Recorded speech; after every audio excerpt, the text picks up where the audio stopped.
Welcome to Does It Matter by Brainy Ballers, where we dissect the game with cutting-edge analytics to give you the upper hand. We analyze everything from hand sizes to average depth of targets to uncover hidden trends that no one else sees. Say goodbye to guesswork and hello to data-driven domination. Because here at Brainy Ballers, we don't just watch the game, we understand it. So get ready, it's podcast time. Welcome to the deep dive. We cut through the noise to get you the insights you really need. That's the goal. And you sent us a really interesting one this time. The question was, can a college running back's yards per carry, their YPC, actually predict how well they'll do in the NFL? Specifically for fantasy football, yeah. PPR leagues. Exactly, points per reception leagues. So our mission today is to unpack some detailed analysis we looked at. We want to pull out those key nuggets, the things that can genuinely make you more informed about this specific metric. And the sources, we dug into some pretty robust stuff. A lot of statistical analysis looking at top fantasy players over quite a long time, trying to find those connections. Okay, let's unpack this then to really get into it. Maybe start with how you approach the data. What was the methodology? Sure. So we gathered data on the top 50 fantasy football PPR standings, and we went way back to 2003. And when we talk about the bottom 10, we mean specifically players ranked 41st to 50th in fantasy points each season. Why the top 50 specifically? Well, we felt it struck a good balance, kind of a happy medium. It's broad enough to compare the best performers against some lower ones, but not so wide that you pull in guys who barely played and might just skew the numbers. Okay, that makes sense. So you've got all this data going back to 2003. What's the first thing that, jumped out, the first hint of a pattern? What immediately stood out, just looking at the YPC averages chart, was this. In 14 of the 21 seasons we looked at. That's, what, 2/3 of the time? Yeah, exactly. 66.7%.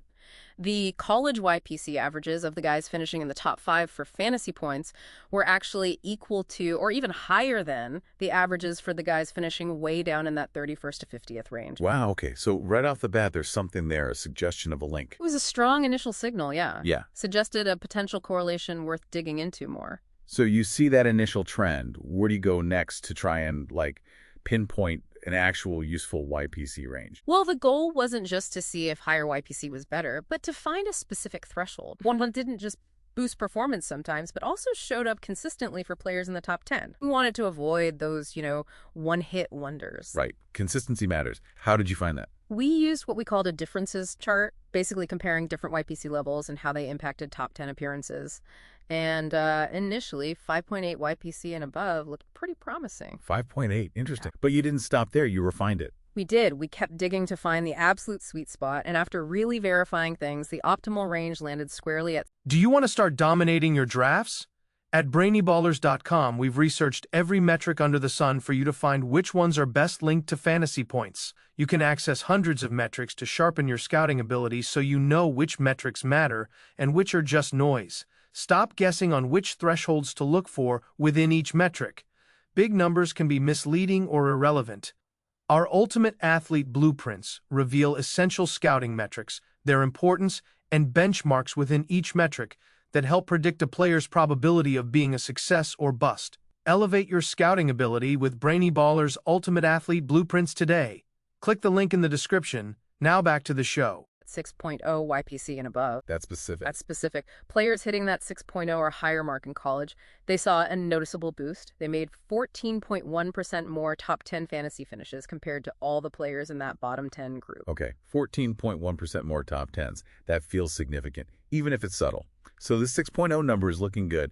How did you statistically verify it? This is where it gets really interesting, right? Maybe a bit complex. Yeah. We use standard statistical methods, specifically the Pearson value.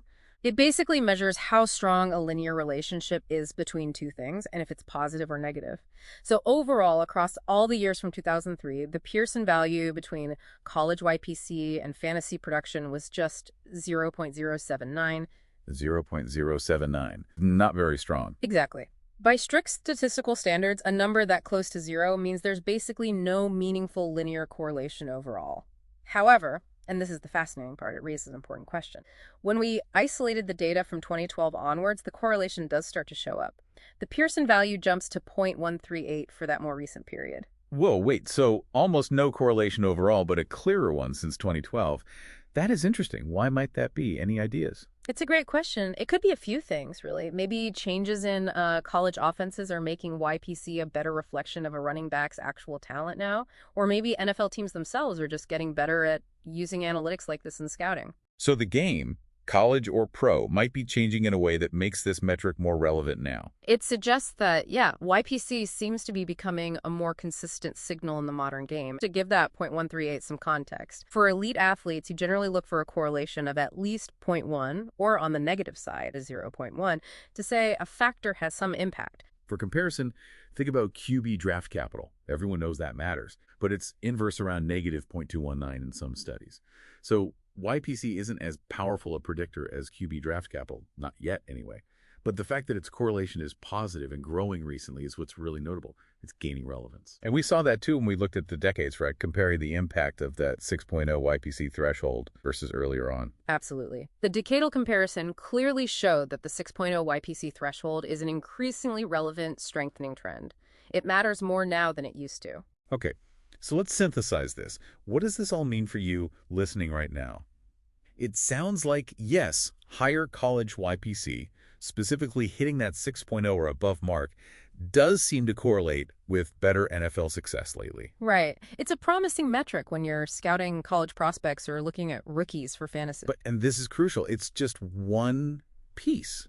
A small, though seemingly growing piece of a much larger predictor puzzle, not the whole story. Exactly. It's not a magic bullet. You can't just look at YPC. But that 6.0 threshold, it's definitely emerging as a valuable signal, an edge, perhaps, for people trying to evaluate prospects. A growing signal. Which leads to a final thought, really. Given that the 6.0 YPC thing is a growing trend and the correlation is strengthening in recent years, it really makes you wonder, doesn't it? How is this landscape of predictive metrics going to keep evolving? What other factors might emerge or fade, pushing us to constantly reevaluate what really predicts success in the NFL?